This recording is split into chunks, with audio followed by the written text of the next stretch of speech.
I was introduced to radical Islam when I was 10 years old, when the Muslims blew up my home as they shouted Allahu Akbar, bringing it down and burying me under the rubble wounded.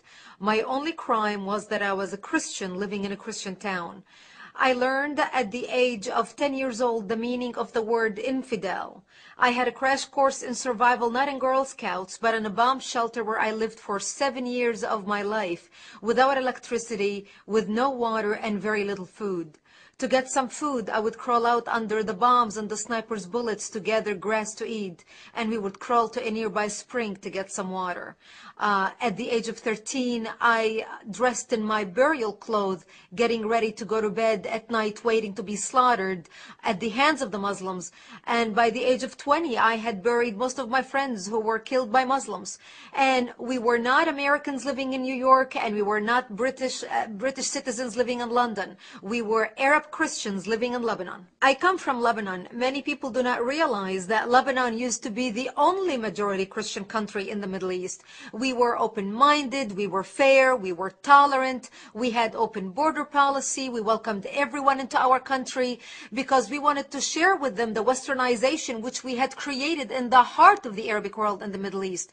Because of the majority Christian presence in Lebanon, we were good in commerce, we focused on building the country. In a very short period of time, Lebanon became Paris of the Middle East, the banking capital of the Middle East. But sadly, because of our open border policy and our open-mindedness and tolerance and fairness, we welcomed people who were not supposed to be in our country in the first place. Muslims used to send their children to study in our universities because we had built the best universities in the Middle East and the Arabic world. They graduated and they stayed and worked in our economy because we had built the best economy in the Arabic world, even though we did not have any oil. But even though we had the problems with the Muslims, especially as the population, the Islamic population grew because of the multiple birth rates, and we, the Christians, started shrinking because we simply do not get married to multiple wives like they do. We don't have many children like they do. So over 20, 30 years of this trend, they became the majority and we became the minority.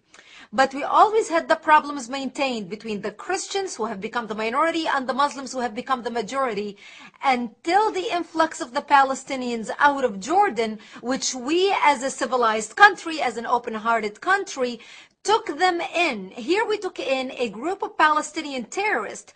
Yasser Arafat was kicked out of Jordan when he tried to overthrow King Hussein out of power. But because of the dictatorship of the king, King Hussein kicked them out and actually killed more Palestinians in Black September than the state of Israel has killed in all its existence. We, as a majority Christian country, open-minded and fair and tolerant and multicultural, we were the only Arabic country that took a third wave of Palestinian refugees into the country. Once they came in, the majority of them were Muslims. They put their heads together with the Muslims in Lebanon and declared war on the Christians. And that's when the civil war began in 1975. I was 10 years old when the war started.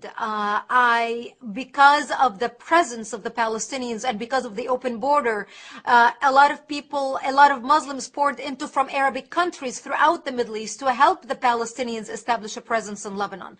They wanted to use our open borders, our laws, our westernization, our fair and open-mindedness against us, using our laws against us.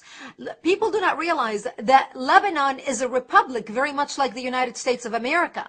So our enemy was able not only to infiltrate our country, but also use our existing laws to their benefit to establish their presence and twist the laws to their side. And we had many people in the country, including many Christians, who actually marched with the Palestinians and the Islamists, asking for more Islamic representations in the government for them, thinking that they're taking on the cause of the underdog. However, once the massacring began in 1975, once the Muslims became the majority and started taking over Christian cities and towns and killing them, that's when they would walk into the Christian homes.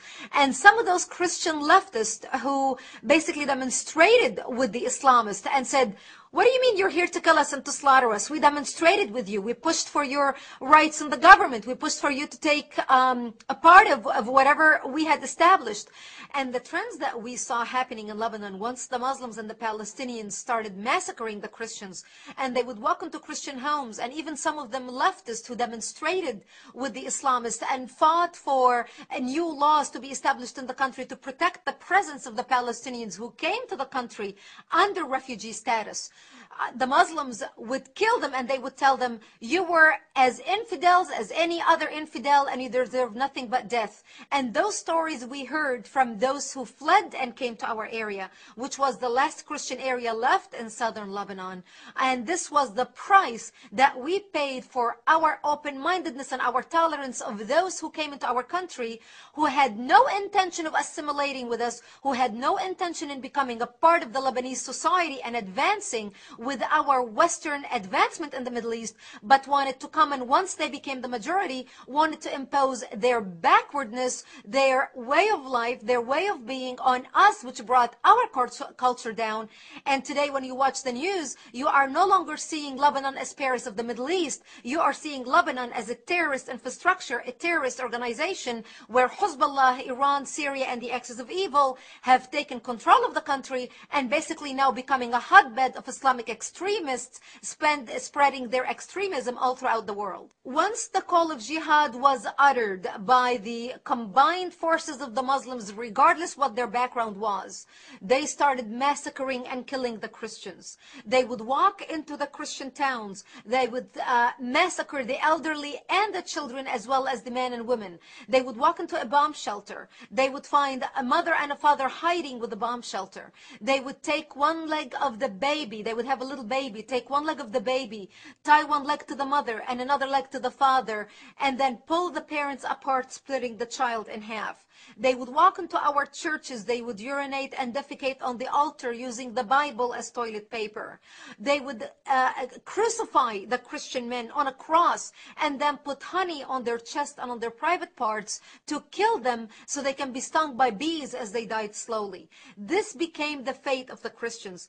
During the Lebanese Civil War, and which was, by the way, not a war between the Lebanese Christians and the Lebanese Muslims. It was a war between the Lebanese Christians trying to defend their existence in the Middle East and their democracy in the Middle East, and the Muslims who came from all around the Arabic world to fight with the Palestinians, to create a base from which to fight Israel, kill the Jews and throw them into the sea, and take Lebanon and declare it an Islamic state. And this is what they have been trying to do, and they have successfully done that using our laws. Today, the Christians in Lebanon are less than 20%. And during the Lebanese Civil War, 160,000, an estimated 160,000 people died in Lebanon. 100,000 of them were Christians. So here we went prior to 1975 being majority of the population, 65% plus, to today being less than 20%. And today, those who are still living over there, if the United States or any other country would offer them visas to come to the West and leave the Middle East, they would do that in a heartbeat and leave with the shirt on their